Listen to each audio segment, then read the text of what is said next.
കഴിഞ്ഞ ദിവസമാണ് ഇതേ വേദിയിൽ എൻകൗണ്ടർ ചർച്ചയിൽ ആ സംഘടിത ലൂട്ട് ഈ കാട്ടുകൊള്ള തന്നെയായിരുന്നു വിഷയം. ഏതോ ഒരു കടന്നലാണ് കമന്റ് ബോക്സിൽ ആവർത്തിക്കുന്ന ഒറ്റ കമന്റാണ്, ഈ വിഷയം ഈ ശബരിമല നിനക്ക് ചർച്ച ചെയ്ത് മടുക്കുന്നില്ലടാ മാപ്രേ. ഇപ്പോഴും ഇവർക്ക് നേരം എടുത്തിട്ടില്ല. അങ്ങനെ അങ്ങ് മടുത്താൽ അങ്ങനെ കടന്നൽ സാറേ. ഈ നാട് ഇതേവരെ കാണാത്തൊരു ഡയമെൻഷനാണ്. ഏതോ ഒരു ഗോവർദ്ധൻ കട്ട മുതൽ മാർക്കറ്റ് വില കൊടുത്ത് വാങ്ങിയൊരു നോർമൽ കവർച്ചയല്ല. അയ്യപ്പ വിശ്വാസം നെഞ്ചിലെ ചങ്കിടിപ്പാക്കി കോടിക്കണക്കിന് മനുഷ്യരെ പച്ചയ്ക്ക് പറ്റിച്ചതാണ്. വിശ്വാസി വഞ്ചനയാണ്. വിഷയം മാറാൻ പല വിഷയങ്ങൾ വന്നിട്ടും പിന്നെയും ആ വിഷയം ചർച്ചയാവുന്നതിലെ പൊള്ളലാണ്, ഇൻടോളറൻസ്. പി കെ ഗോപൻ ഈ വാസു പണ്ടേ പാർട്ടിക്കാരനാണ്. കുളക്കട പഞ്ചായത്ത് CPM സ്ഥാനാർത്ഥി എന്ന് ജയിച്ചതാണ് പണ്ട്. പിന്നെ ദേവസ്വം ബോർഡ് ഉദ്യോഗസ്ഥൻ പടിപടിയായി വളരുന്നു, ദേവസ്വം കമ്മീഷണറായി. അതിന് മുൻപോ പിൻപോ അങ്ങനെ ചരിത്രത്തിലാദ്യമായി ഒരു ഉദ്യോഗസ്ഥൻ രാഷ്ട്രീയ നോമിനിയായ ദേവസ്വം ബോർഡ് പ്രസിഡന്റുമായി. നീ കുറെ നേടുന്നുണ്ടല്ലോ. ആ വാസുവിലേക്ക് ചോദ്യങ്ങൾ എത്തി നിൽക്കുന്നുണ്ടെങ്കിൽ ഇനി എല്ലാം ഉദ്യോഗസ്ഥ വീഴ്ച എന്ന് പറഞ്ഞൊഴിയാൽ സാധ്യമാണോ? എത്ര സമയം സംഘടന തുടങ്ങിയിട്ട്? കുറച്ചു നേരമായി. ഞാൻ കുറച്ച് ലേറ്റ് ആയി പോയി. അല്ല, അത് ഉദ്യോഗസ്ഥ വീഴ്ച എന്നുള്ള ഏകപക്ഷീയമായൊരു നിലപാടല്ല അതിൽ തുടക്കം മുതലേ ഉള്ളത്. ഗവൺമെൻറ് ആദ്യമേ എടുത്ത നിലപാട് ബഹുമാനപ്പെട്ട ഹൈക്കോടതി ഏത് തരത്തിലുള്ള അന്വേഷണമാണോ പ്രഖ്യാപിക്കുന്നത് അതിനോട് യോജിക്കുക എന്ന നിലപാടെടുത്തു. മാത്രമല്ല, ഹൈക്കോടതിയോട് ആവശ്യപ്പെട്ടു ഇത് പ്രത്യേകമായി അന്വേഷിക്കണമെന്ന് ഗവൺമെൻറ് തന്നെ ആവശ്യപ്പെട്ടു. അതെപ്പോ അതൊക്കെ ഉണ്ട്. ഇത്ര ട്രാൻസ്പെറൻ്റായി ക്രിസ്റ്റൽ ക്ലിയറായി ഈ പ്രശ്നത്തിൽ നിലപാടെടുത്തിരിക്കുന്ന സർക്കാരിനെ സംബന്ധിച്ച് ഇത് ദേവസ്വം ബോർഡിലേക്കോ ഉയർന്ന ഉദ്യോഗസ്ഥരിലേക്കോ ദേവസ്വം ബോർഡ് അംഗങ്ങളിലേക്കോ കടന്നു ചെല്ലുന്നത് ഒരു തരത്തിലും അസ്വസ്ഥത ഉണ്ടാവില്ല. അവർക്ക് ആർക്കെങ്കിലും പെശക് പറ്റിയിട്ടുണ്ടെങ്കിൽ അതിനെ സപ്പോർട്ട് ചെയ്യുന്ന നിലപാട് ഗവൺമെന്റ് എടുക്കില്ല എന്ന് ആവർത്തിച്ചു പറഞ്ഞിട്ടുണ്ട്. മാത്രമല്ല, നിലപാടെടുക്കാതിരിക്കാൻ സർക്കാരിന് കഴിയില്ല. കാരണം എന്താണ്? ഇത് സർക്കാരിന്റെ താല്പര്യത്തിലുണ്ടായ അന്വേഷണമല്ല. 2019 കള്ളത്തരം 2024 അത് പൂഴ്ത്തിവെച്ച് ചെയ്യുന്ന നാടറിഞ്ഞതേയില്ല. ഹൈക്കോടതി ഇടപെടൽ നാടറിഞ്ഞു. ഹൈക്കോടതി അന്വേഷണം നടക്കട്ടെ. അത് ഹൈക്കോടതിയുടെ മേൽനോട്ടത്തിലുള്ള അന്വേഷണമാണ്. സർക്കാരിന് അതിൽ യാതൊരു കാര്യവുമില്ല. സർക്കാർ ഏതെങ്കിലും തരത്തിൽ ഒന്നും ചെയ്യാൻ അതിൽ സാധ്യവുമല്ല. പി കെ എൻ്റെ ചോദ്യം അതായിരുന്നില്ല. എൻ്റെ ചോദ്യം എൻ വാസുവിനെ പോലെ ഒരു രാഷ്ട്രീയക്കാരനിലേക്ക്, ഒരു CPM-കാരനിലേക്ക്, CPM-ന്റെ പൊളിറ്റിക്കൽ നോമിനിയായ ഒരാളിലേക്കാണ് അന്വേഷണം വരുന്നതെങ്കിൽ ഇനി ഈ പറയുന്ന രീതിയിൽ ഉദ്യോഗസ്ഥരാണ് ഇതിനൊക്കെ കാരണക്കാരൻ, ഞങ്ങൾക്കൊന്നും പങ്കില്ല, ഞങ്ങൾക്കിത് ഒന്നുമേ ആലുവ മണപ്പുറത്തോടെ പരിചയമേ ഇല്ല എന്ന് പറഞ്ഞു നിൽക്കൽ സാധ്യമാണോ? രാഷ്ട്രീയ മറുപടി വേണ്ടി വരില്ലേ? ഉത്തരം പറ. അല്ലാതെ ശ്രീ ഹാഷ്മി അങ്ങ് പിന്നെ ചോദിച്ച ചോദ്യത്തിന് ഞാൻ കൃത്യമായി മറുപടി പറഞ്ഞു. പക്ഷെ അങ്ങേക്ക് ആ മറുപടിയല്ല ആവശ്യം. ആ മറുപടി ഞങ്ങളിൽ നിന്ന് പ്രതീക്ഷിക്കുകയും വേണ്ട. പട്ടാളം, ഈ വിഷയത്തിൽ കൂടുതൽ സംസാരിക്കാൻ എനിക്ക് താല്പര്യമില്ല. ഞങ്ങൾ എടുത്തിട്ടുള്ള നിലപാടിനെ കുറിച്ചാണ് ഞാൻ പറഞ്ഞത്. നിന്നോട് ആരെങ്കിലും ചോദിച്ചോ എന്ന് വെച്ച് പറയേണ്ടത് നമ്മുടെ മര്യാദയല്ലേ? ഇതിനകത്ത് കോടതിയുടെ ഇക്കാര്യത്തിൽ സംസ്ഥാന ഗവൺമെന്റിന് ഒരു ഉത്തരവാദിത്വം ഇല്ല, സംസ്ഥാന ഗവൺമെന്റ് പ്രത്യേകിച്ച് പങ്കൊന്നും ഇല്ലെന്ന് പറയുന്നതിന്റെ യുക്തി എന്താ? അതെന്നാ നിനക്കറിയത്തില്ലേ? 2019 മുതൽ ഈ തട്ടിപ്പ് നടക്കുകയാണ്. 2024 വരെ അങ്ങും അറിഞ്ഞില്ല, ഈ കേരളത്തിൽ ഒരു കുഞ്ഞും അറിഞ്ഞില്ല. കോടതി ഇടപെട്ട മാത്രമാണ് ഈ കൊടിയ കവർച്ച, ഈ കാട്ടുകൊള്ള നമ്മൾ അറിയാൻ തുടങ്ങി എപ്പോഴാണ്? കോടതി ഇടപെട്ടപ്പോഴാ. അങ്ങനെ പറയരുത്. പിന്നെങ്ങനെ പറയണം? സർക്കാർ ക്രിസ്റ്റൽ ക്ലിയർ ആണെങ്കിൽ, സർക്കാരിന് ദേവസ്വം ബോർഡ് ക്രിസ്റ്റൽ ക്ലിയർ ആണെങ്കിൽ അതിനും അന്വേഷണം നടക്കണം. അതിനും നമ്മൾ അറിയണം. നമ്മൾ ഒന്നും അറിഞ്ഞില്ല, ഒന്നും ക്ലിയർ ആയിരുന്നില്ല, എല്ലാം ഗുപ്തമായിരുന്നു, ഗോപ്യമായിരുന്നു. CPK ഗോപൻ അതുവരെ ഇവൻ ശരിയല്ല. അവനല്ല ശരിയല്ലാത്തത്, നീയാ. കോടതി ഇൻവെസ്റ്റിഗേഷൻ ടീമിനെ പ്രഖ്യാപിക്കുന്നതിന് മുമ്പാണ് ശ്രീ ഹാഷ്മി അതിനകത്ത് പിന്നെ ഒരു കഥാപാത്രം രംഗപ്രവേശം ചെയ്തല്ലോ, ഉണ്ണികൃഷ്ണൻ പോറ്റി. അദ്ദേഹം രംഗപ്രവേശം ചെയ്തത് സർക്കാരിനെതിരായിട്ടാണല്ലോ, ദേവസ്വം ബോർഡിനെതിരായിട്ടാണല്ലോ. അദ്ദേഹം എന്തിനായിരുന്നു ആ സമയത്ത് രംഗപ്രവേശം ചെയ്ത്? കേരളത്തിൽ എല്ലാവർക്കും അറിയാമല്ലോ. അയ്യപ്പ സംഗമത്തിൻ്റെ മുന്നോടിയായിട്ട് അദ്ദേഹം പ്രത്യക്ഷപ്പെട്ടിട്ട് പറഞ്ഞത് എൻ്റെ പീഠം കാണാനില്ല. ആർക്കെതിരെയാണ് സർ കുന്തമുന വെച്ചത്? ഗവൺമെൻറ്റിനും ദേവസ്വം ബോർഡിനും എതിരായിട്ട്. എന്നിട്ട് അയാളുടെ വീട്ടിൽ പോയി അത് കണ്ടെടുത്തതാരാ? സ്പെഷ്യൽ ഇൻവെസ്റ്റിഗേഷൻ ടീം വരുന്നതിന് മുമ്പ് ദേവസ്വം വിജിലൻസ് ആണ് കണ്ടെടുക്കുന്നത്. എന്ന് പറഞ്ഞാൽ ഗവൺമെന്റ് തുടക്കം മുതലേ ശബരിമല വിഷയത്തിൽ ഏതെങ്കിലും തരത്തിലുള്ള ക്രമക്കേടുകൾ നടന്നിട്ടുണ്ടെങ്കിൽ അത് കണ്ടെത്തി ജനങ്ങളുടെ മുമ്പിൽ അതിന്റെ വിശ്വാസത്തിൽ വാശിയുണ്ട്. അല്ലാതെ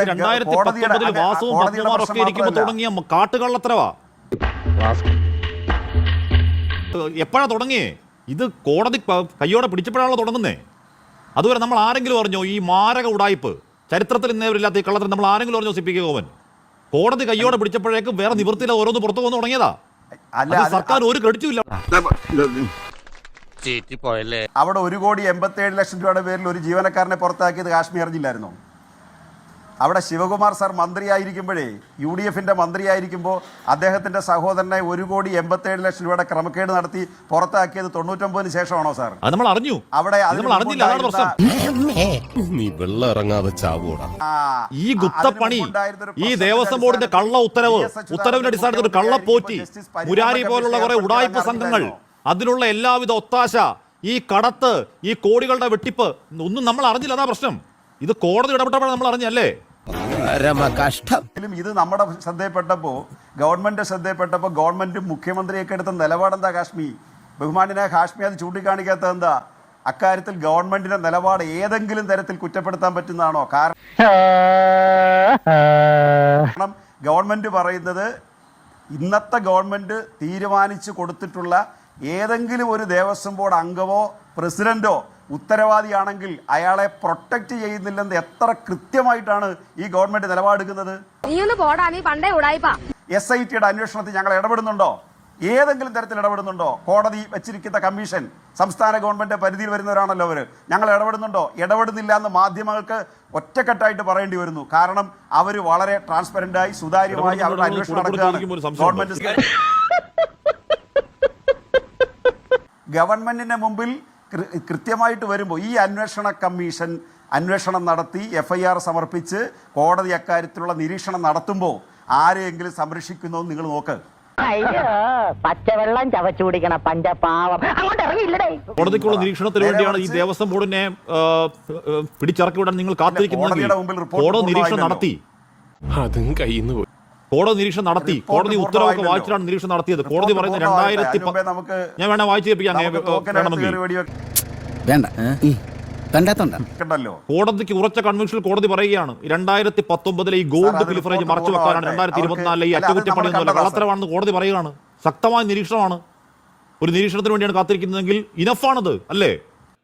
ഇത് വടി കൊടുത്ത് അടി വാങ്ങുന്ന പരിപാടിയാണല്ലോ ബാബു. അവരിപ്പോൾ ഒരു പഴയ ദേവസ്വം ബോർഡ് പ്രസിഡന്റിനെ ചോദ്യം ചെയ്യാൻ വിളിച്ചു. അവർ അറസ്റ്റ് ചെയ്തില്ല, അവർ വിട്ടിരിക്കുകയാണ്. കാരണം അവർക്ക് എവിഡൻസ് കിട്ടാനുണ്ട്. എവിഡൻസ് കിട്ടിയിട്ട് പോരെ നമ്മളൊരാളെ കുറ്റക്കാരനാക്കി മാറ്റുന്നേ. സ്വർണ്ണപ്പാളി രേഖാമൂലം ചമ്പാക്കിയതിന്റെ ആദ്യ സൂത്രധാരൻ ഈ വാസുവാണ്. അതിന് തെളിവ് വേണോ? ഇനിയും വ്യക്തമാകാനുണ്ടോ? അറസ്റ്റ് ചെയ്യുന്നൊക്കെ SIT ആലോചിക്കട്ടെ. എന്താ ഈ പറയുന്നേ? ഒരു കാര്യം ചെയ്യും, മാധ്യമങ്ങൾ പ്രതികളെ പ്രഖ്യാപിച്ച് അറസ്റ്റ് ചെയ്യിപ്പിക്കുക. അല്ല ഇപ്പൊ എന്താ ചെയ്യുക? എനിക്കിത് ഇങ്ങനത്തെ ഓരോന്ന് കേൾക്കുമ്പോ അറസ്റ്റ് ചെയ്യണം, മറ്റവരെ അറസ്റ്റ് ചെയ്യണം, നടപടി സ്വീകരിക്കണം എന്നുള്ളതാണോ അതിന്റെ അർത്ഥം? നമുക്ക് മുന്നിലുള്ള യാഥാർത്ഥ്യങ്ങൾ, നമുക്ക് മുന്നിലുള്ള രേഖാമൂലമുള്ള യാഥാർത്ഥ്യങ്ങൾ പറഞ്ഞു വന്നേ ഉള്ളൂ. കാര്യം അവിടുത്തെ സ്വർണം ചെമ്പ എന്നുള്ളത് യാഥാർത്ഥ്യമാണ്.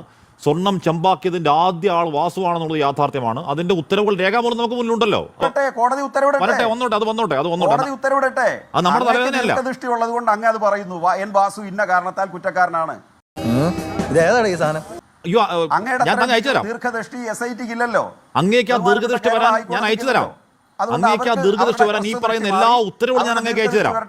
ആ ദീർഘദൃഷ്ടി ഒന്നുമല്ല, ഈ ജസ്റ്റ് ഉത്തരവുകൾ വായിച്ചു നോക്കിയാൽ മതി. ഞാൻ അങ്ങേക്ക് അയച്ചു തരാം. പോത്തിന്റെ അടുത്ത് വേദം മൂളിട്ട് എന്താ കാര്യം? അപ്പൊ അതിന്റെ അർത്ഥം അങ്ങ് SITയെ സംശയിക്കുന്നതാണോ? ഇല്ലാന്നേ, SIT തീരുമാനിക്കണമെന്നല്ലേ പറയുന്നത്. SIT തീരുമാനിക്കണം. നമുക്ക് മുന്നിലുള്ള പേപ്പറും രേഖയും പറഞ്ഞു തന്നേ ഉള്ളൂ. അതിലൊരു ദീർഘദർശനത്തിന് കാര്യമില്ല. ഇവിടെ ശ്രീ ജോർജ് ജോസഫ് സാർ ചൂണ്ടിക്കാണിച്ച ഒരു കാര്യം അതിനകത്ത് നമ്മൾ നേരത്തെ തന്നെ പറയുന്നതും എടുക്കുന്നതുമായ കാര്യമാണ്. എന്താണെന്ന് വെച്ചാൽ പറ. 8300-ലധികം ഗ്രാം സ്വർണമാണ് അവിടെ തെളിയിക്കപ്പെട്ട സ്വർണം. അപ്പം മല്യ കൊടുത്ത സ്വർണം എത്രയാണ്, അവശേഷിക്കുന്ന സ്വർണം എത്രയാണ്? ഇത് കണ്ടുപിടിക്കാനുള്ള ഉത്തരവാദിത്തം SITക്ക് ഉണ്ടല്ലോ. അപ്പം നമുക്കറിയാമല്ലോ എത്ര സ്വർണം നഷ്ടപ്പെട്ടെന്ന്. മനോഹരം, ഗംഭീരം. അപ്പൊ SITയുടെ അന്വേഷണം വളരെ ക്രിസ്റ്റൽ ക്ലിയർ തന്നെയാണ്. ഞാൻ ആദ്യം പറഞ്ഞ വേർഡ് ആവർത്തിക്കുന്നു. ജോർജ് ജോസഫ് സാർ പറയുന്നത് എല്ലാം ശരിവെക്കുകയാണെങ്കിൽ ഒരു തരത്തിലുള്ള ഇന്റർഫിയറൻസും വാസു അറസ്റ്റിലാവുമെന്നും ജോർജ് ജോസഫ് പറഞ്ഞു. അത് ശരിവെക്കുന്നുണ്ടോ? അല്ല അത് പിന്നെ അല്ല എല്ലാം ശരി. എന്തിനാ അങ്ങനെ പറയുന്നേ? ഞാൻ അദ്ദേഹം പറഞ്ഞതിനകത്ത് എനിക്ക് എടുക്കാവുന്ന കാര്യമല്ലേ എടുത്തുള്ളൂ. അങ്ങനെ പല കാര്യത്തിലും വ്യത്യാസമുണ്ട്. അത് ഞാൻ ആ അഭിപ്രായ വ്യത്യാസം ഇതിന്റെ പേരിൽ ഞാൻ അഭിപ്രായ വ്യത്യാസം ഇതിന്റെ പേര് വെക്കുന്നില്ല. കാരണം അദ്ദേഹം അത് എല്ലാം എടുക്കും. എനിക്ക് ആവശ്യമുള്ള എടുത്താ പോരെ ഹാഷിമേ? നിങ്ങൾക്ക് ഗവൺമെന്റ് പ്രതിയാണെന്ന് വരുത്തി രാഷ്ട്രീയമായിട്ട് ഇതിനെ എവിടെങ്കിലും കൊണ്ട് കെട്ടാവുന്ന നോക്കുന്നേ. ഞങ്ങൾ നോക്കുന്നതല്ല. ഞങ്ങൾക്ക് പത്മകുമാറും